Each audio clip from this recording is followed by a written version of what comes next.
ఏమండి? ఏంటి రేఖ, ఎప్పుడు లేంది ఇలా ఫోన్ చేశావు? ఏం లేదండి, చిన్న అవసరం పడింది, అందుకే ఫోన్ చేశాను. ఏంటి అవసరం? నాకు తెలిసిన ఒక అబ్బాయి ఉన్నాడు, బాగానే చదువుకున్నాడు. ఇప్పుడు ఉద్యోగం కోసం తిరుగుతున్నాడు. మన కంపెనీలో ఏదైనా ఉద్యోగం ఇస్తారేమోనని. ఓ ఇంతేనా? దానికంత అర్జెంట్ ఏముంది? ఇంటికొచ్చిన తర్వాత మాట్లాడొచ్చు కదా. అలాగే చెప్దాం అనుకున్నాను, కానీ వాళ్ళ ఆవిడొచ్చి బతిమాలింది, అందుకే ఫోన్ చేశాను. ఆ అబ్బాయి ఈ రోజే వచ్చి మిమ్మల్ని కలుస్తానంటున్నాడు. పంపించమంటారా? పంపించు రేఖ. దానికి నువ్వు ఇంతగా అడగాల? అసలు నువ్వు ఎప్పుడూ ఏమీ అడగలేదు, అలాంటిది అడక్కడక్క అడిగావు. ఆ మాత్రం చేయలేనా? థ్యాంక్స్ అండి, థ్యాంక్ యూ వెరీ మచ్. అతనికి ఫోన్ చేస్తాను. సరే. ఇప్పుడే ఈ అప్లికేషన్లో ఉన్న నెంబర్కి ఫోన్ చేస్తాను, వెళ్ళి ఉద్యోగం అడుగు అని. సరే చెప్పే.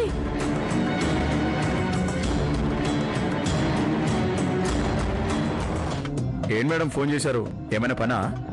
అవును. చెప్పండి మేడం. నువ్వు మా ఆఫీస్కి వెళ్ళాలి. వెళ్ళి మేడం? అక్కడ మా పెద్దబ్బాయి కార్తికేయ ఉంటాడు, అతన్ని కలిసి రేఖ గారు పంపించారు, నాకు ఉద్యోగం కావాలి అని చెప్పు. నాకెవరన్నా దొంగతనాల గురించి చెప్పేవారు మేడం? ఫస్ట్ టైం మీరే ఉద్యోగం గురించి చెప్పారు. Thanks madam. నీ కృతజ్ఞతలు నీ దగ్గరే ఉంచుకో. చెప్పిన పని చెయ్యి, కానీ నా పేరు మాత్రం బయటికి రాకూడదు. రేఖ గారు పంపించారు, ఉద్యోగం కావాలని అడుగంతే. ఓకేనా? అలాగే మేడం, అలాగే చెప్తాను. ఇప్పుడు చూడు, నా ఇంట్లో అందరి ముందు నేను తలదించుకునేలా చేసావు కదూ, అదే ఇంట్లో అందరూ నిన్ను చేదరించుకునేలా నేను చేస్తాను. ఏంట్లేక అంత షాకింగ్ గా చూస్తున్నావు? ఇదేగా నీ ఫిలాసఫీ? ఇష్టం ఉన్నా లేకపోయినా మొగుడు ముందు అందంగా తిరగటం, మీ అమ్మతో మీ అత్తతో నేను భర్తతో హాయిగా కాపురం చేస్తున్నాను అని చెప్పటం, నువ్వు చేసే పని ఇదే కదా. ఇప్పుడు నేను అదే చేస్తున్నాను. చూడు, నీకిష్టం ఉన్నా లేకపోయినా నేను నాకు నచ్చిన శ్వేతతో కాపురం చేస్తున్నాను. ఇన్ని రోజులు ఏ పని చేశావు? ఏవో చిన్న చిన్న పనులు చేశాను సార్. ఇంతకీ మా రేఖ నీకెలా పరిచయం? మా వైఫ్కి మేడం గారు పరిచయం సార్. మా వైఫ్ అడిగితే మేడం గారు ఫోన్ చేశారు సార్. ఓహో, అలాగా. సార్ చెప్పండి సార్. సంతోషి, సార్, ప్రకాష్ అని ఒక వ్యక్తి వస్తాడు, అతను మన కంపెనీలో జాయిన్ అవుతున్నాడు. అతనికి అపాయింట్మెంట్ ఆర్డర్ టైప్ చేసి ఇవ్వు. అలాగే సార్. ఎవరు నువ్వు? ఈరోజే ఈ ఆఫీస్లో జాయిన్ అయ్యాను, కొత్త ఎంప్లాయీని. ఈ ఆఫీస్లో జాయిన్ అయ్యావా? ఎవరు అపాయింట్ చేశారు?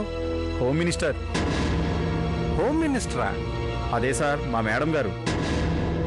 కార్తికేయ గారికి ఫోన్ చేసి చెప్పారు, అందుకే ఇమీడియట్గా జాబ్ వచ్చింది. రేపే జాయిన్ అవుతున్నాను. మా మేడం గారికి నేనంటే చాలా ఇష్టం సార్. 10 ఏళ్లుగా నేను తెలుసు. రేఖకి ఎప్పటి నుంచో పరిచయం అంట. తనే ఫోన్ చేసి అతనికి ఏదైనా ఉద్యోగం ఇమ్మని అడిగింది. పెళ్ళైన తర్వాత రేఖ నన్ను ఫస్ట్ టైం హెల్ప్ అడిగింది.